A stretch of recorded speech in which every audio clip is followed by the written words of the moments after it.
If we look at how people eat today, one reality becomes very clear.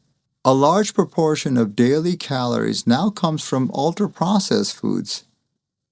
For many individuals, these foods make up most of what they eat in a typical day. And from an obesity medicine perspective, this shift in dietary exposure is one of the most powerful drivers of modern metabolic disease. Today, I want to walk you through what ultra-processed food actually is, how it affects human physiology, how it shapes obesity risk, and what this means clinically for prevention and treatment.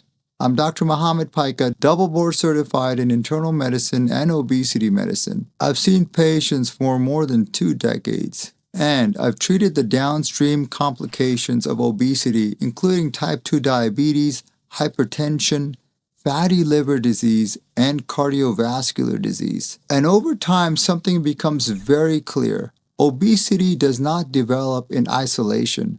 It develops inside a broader metabolic environment, which is shaped by diet, activity, sleep, stress, and lifestyle exposures. Ultra-processed food has become one of the dominant features of that environment.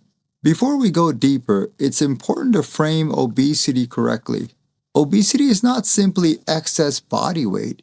It is a complex chronic disease involving metabolic dysregulation, insulin resistance, altered lipid metabolism, inflammation, and hormonal changes. These physiological disruptions increase the risk for cardiometabolic disease, and critically, they emerge from the interaction between biology and environment. Diet quality, particularly the dominance of ultra-processed food, is a major part of that interaction. So what exactly do we mean by ultra-processed food?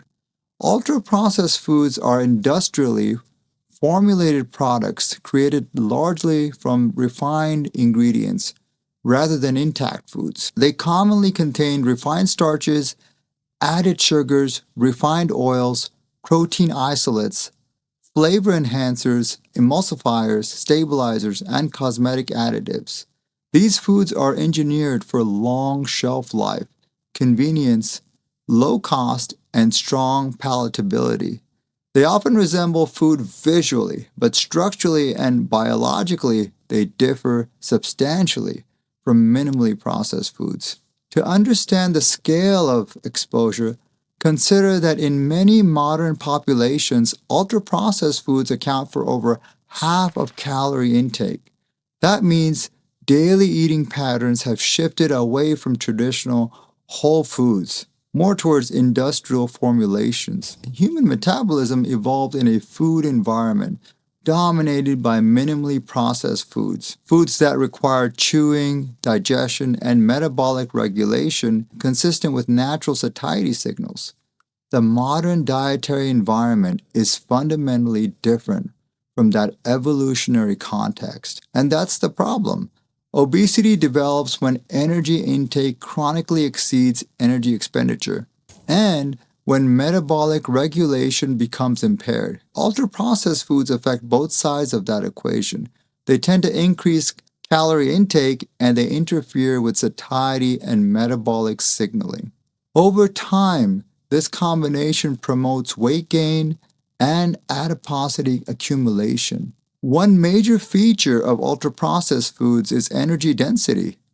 Many ultra-processed foods deliver more calories per gram than whole foods. Because fullness signals depend partly on the physical volume and weight of food consumed, energy-dense foods allow more calories to be eaten before satiety occurs, and this increases the likelihood of passive overconsumption. Whole foods promote fullness through multiple mechanisms, including fiber content, protein content, and chewing time, as well as stomach stretch and hormonal signaling.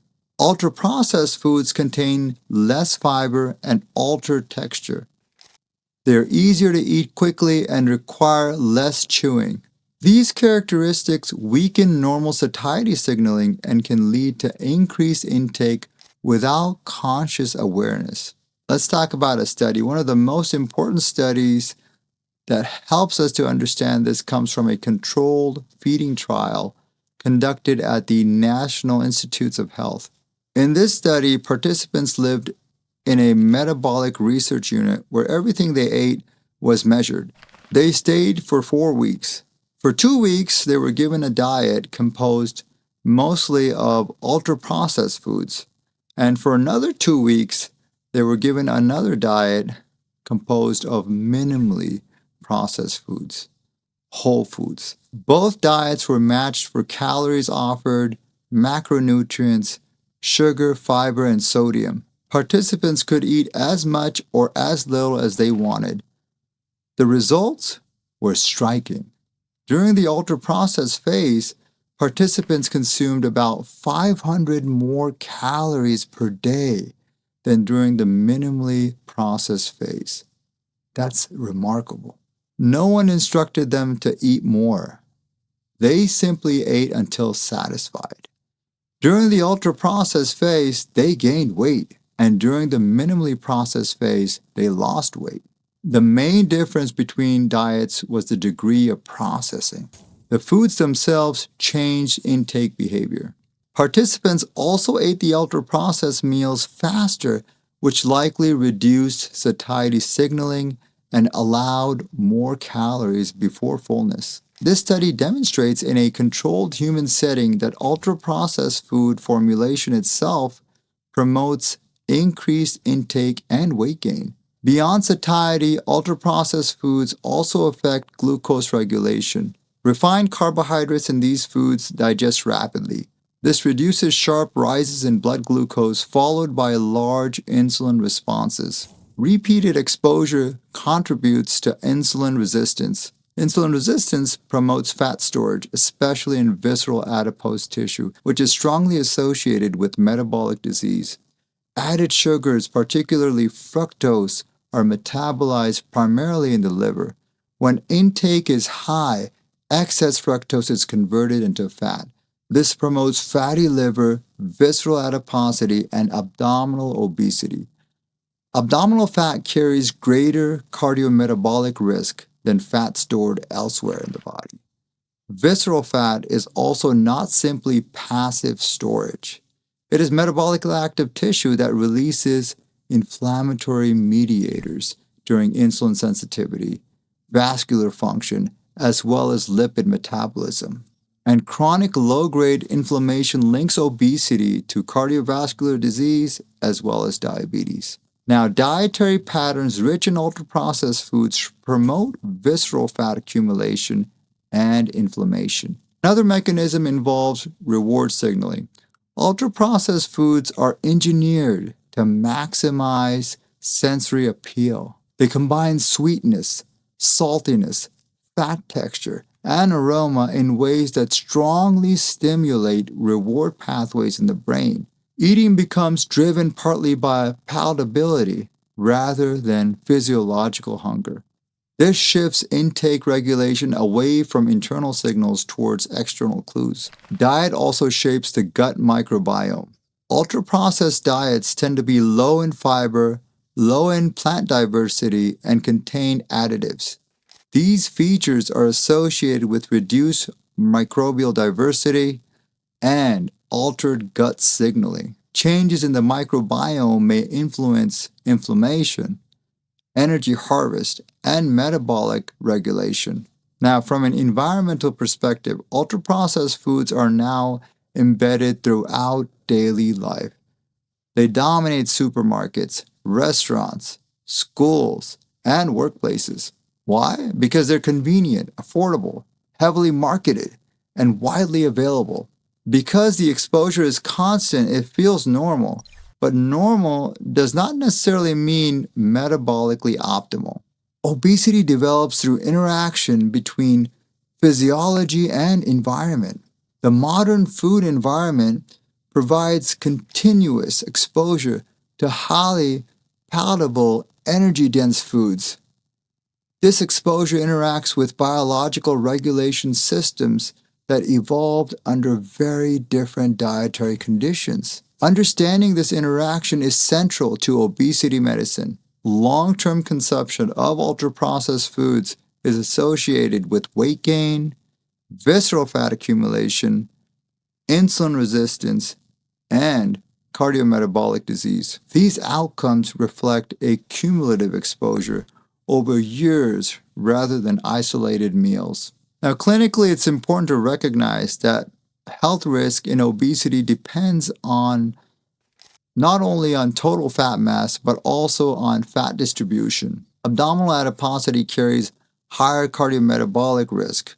Ultra-processed dietary patterns tend to promote visceral fat deposition, linking diet quality directly to risk profile. When we think about prevention, even modest shifts towards minimally processed foods can improve satiety, metabolic signaling, and energy balance. Completely avoiding ultra-processed foods is unrealistic in today's modern society, but reducing reliance on them can meaningfully improve metabolic regulation. Effective treatment for obesity addresses multiple components, including dietary intake, physical activity, metabolic health, and body composition. Because ultra-processed foods influence both intake as well as fat distribution, diet quality becomes a major therapeutic target. Now, from a counseling perspective, focusing on patterns rather than perfection is key here. Health outcomes reflect habitual dietary exposure. Occasional ultra-processed meals are not decisive. Long-term reliance on ultra-processed foods shapes metabolic trajectory. So what does all this mean practically? Dietary patterns centered on whole foods, protein-rich foods, vegetables, fruits, legumes, and whole grains support satiety and metabolic stability. These foods align more closely with physiological regulation systems that evolved for natural foods. Reducing ultra-processed intake often improves energy balance without deliberate calorie counting because satiety signaling improves. People naturally regulate intake more effectively when foods require chewing, contain fiber and protein, and provide volume with lower energy density. From a population perspective, the rise of ultra-processed food parallels the rise of obesity and metabolic disease. While many factors contribute to obesity, dietary environment is one of the most consistent. Ultra-processed foods provide high calories, low satiety, rapid absorption, and strong palatability, all features that favor overconsumption. And we have to be careful in children. In children and adolescents, early exposure to ultra-processed foods may shape taste preferences, reward responses, and eating patterns long-term. And this can influence lifelong dietary behavior and obesity risk. From a metabolic standpoint, ultra-processed food shifts the internal environment towards higher intake, lower satiety, and more visceral fat, and more inflammation. These shifts accumulate over time and drive chronic disease development. Understanding this helps reframe obesity not simply as individual behavior, but as biology interacting with modern exposure. For patients, this means small, sustainable changes matter. Increasing minimally processed foods while gradually reducing ultra-processed foods can improve metabolic regulation, even without dramatic dietary overhaul.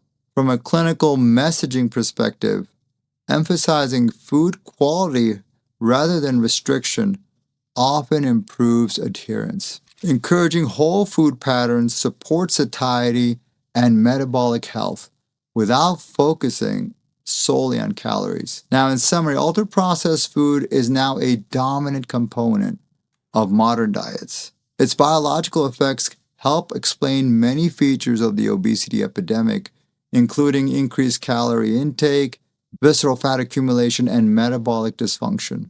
Understanding this relationship helps guide more effective prevention and treatment strategies. Because obesity is not simply about body weight, it reflects the interaction between biology and the modern nutritional environment. This is Dr. Paika. I'll see you in the next video.